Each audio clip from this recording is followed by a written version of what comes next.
तो ली अंगड़ाई है, आगे और लड़ाई है, वकील एकता जिंदाबाद जिंदाबाद जिंदाबाद।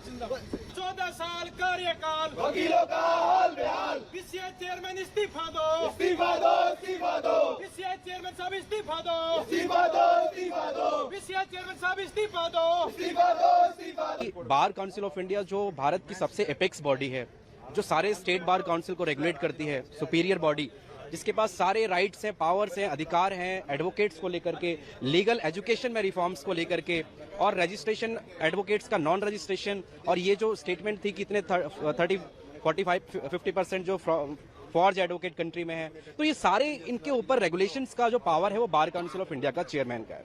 उसके बावजूद 14 ईयर्स हो गए, 14 साल हो गए, 14 साल में इनके लेटर हेड पे एक भी ऐसा रेगुलेटरी रिफॉर्म्स नहीं आया है, चाहे वो लीगल एजुकेशन में हो, चाहे वो एडवोकेट्स को लेकर के हो, चाहे किसी भी तरह से हो। लेकिन उनके स्टेटमेंट्स में क्या आता है लेटर हेड पे? अपने पर्सनल ओपिनियंस, जो शायद वो पॉलिटिकल्स हैं, लेकिन वो बार काउंसिल ऑफ इंडिया की पोस्ट का और डिजिग्नेशन का यूज करके उसको एक्सप्रेस कर रहे हैं, जो हाईली डिसरिगार्ड है। उससे सिर्फ उनकी नहीं, पूरे एडवोकेट कम्युनिटी की, पूरे बार काउंसिल ऑफ इंडिया की, स्टेट बार काउंसिल की, और धीरे धीरे ये एक्सटेंड करेगी जुडिशरी तक, वहां तक ये कॉन्सिक्वेंसेज अफेक्ट कर रहे हैं इनके इस तरह के स्टेटमेंट से। पॉलिटिकल स्टेटमेंट को आप जो है यूज कर रहे हो इस प्लेटफॉर्म पे, ऐसे व्यक्ति को ही इज टोटली रिस्पॉन्सिबल, उसको टोटली रिजाइन फर्स्ट डे कर देना चाहिए था, आज तक नहीं किया है। 14 साल से कंटिन्यूसली बैठे हुए हैं इस पोस्ट पे, it's a highly even demoral for them. उनको रिजाइन करना चाहिए, और इसमें रिफॉर्म्स भी होने चाहिए, बार काउंसिल ऑफ इंडिया के भी इलेक्शंस होने चाहिए। कोई भी एक पोस्ट जब पकड़ के बैठ जाता है तो उसमें अहंकार आ जाता है, करप्शन आ जाते हैं, उसमें बहुत सारी चीजें आती है। वही उनका शिकार बार काउंसिल ऑफ इंडिया के चेयरमैन मनीष मिश्रा भी है। 14 साल से ये बीसीआई में चेयरमैन के पद पे कार्यरत है, 14 साल से, यानी कि ऑलमोस्ट 7 टर्म हो चुके हैं इनके बीसीआई में। 2 साल का एक टर्म होता है।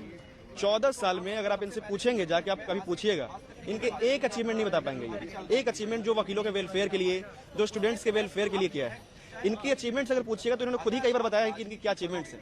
ये कहते हैं कि 35 to 40% जो एडवोकेट्स हैं वो फेक डिग्री के साथ आ रहे हैं। तो आप क्या कर रहे हैं सर? आप बार काउंसिल ऑफ इंडिया के चेयरमैन हैं, जिसकी ये जिम्मेदारी है कि रेगुलेट करेंगे आप लीगल एजुकेशन को। आप लाइसेंस देते हैं लॉ कॉलेजेस को, तो आप क्या कर रहे हैं? आपने क्या एक्शन लिया इसके लिए? इस पे वो चुप रहेंगे। वो उनकी दूसरी अचीवमेंट है कि वो बच्चों को डराएंगे कि तुम सरकार के खिलाफ मत बोलो, तुम जुडिशियरी के खिलाफ मत बोलो, तुम अपनी फ्री स्पीच की जो तुम्हारी जो कॉन्स्टिट्यूशनल राइट है उसको एक्सरसाइज मत करो। अगर तुम ऐसा करोगे तो हम तुम्हारा इनरोलमेंट नहीं होने देंगे, हम तुम्हारा इनरोलमेंट कैंसिल कर देंगे। उनकी तीसरी अचीवमेंट है कि वो प्रधानमंत्री जी को माय लॉर्ड कहेंगे। माय लॉर्ड बहुत ही एक पायस वर्ड होता है जो यूजुअली जजेस के लिए यूज किया जाता है, बट वो प्रधानमंत्री साहब को चाटुकारिता के लिए यूज करते हैं। तो ये सारे उनके अचीवमेंट्स हैं। ये ऐसे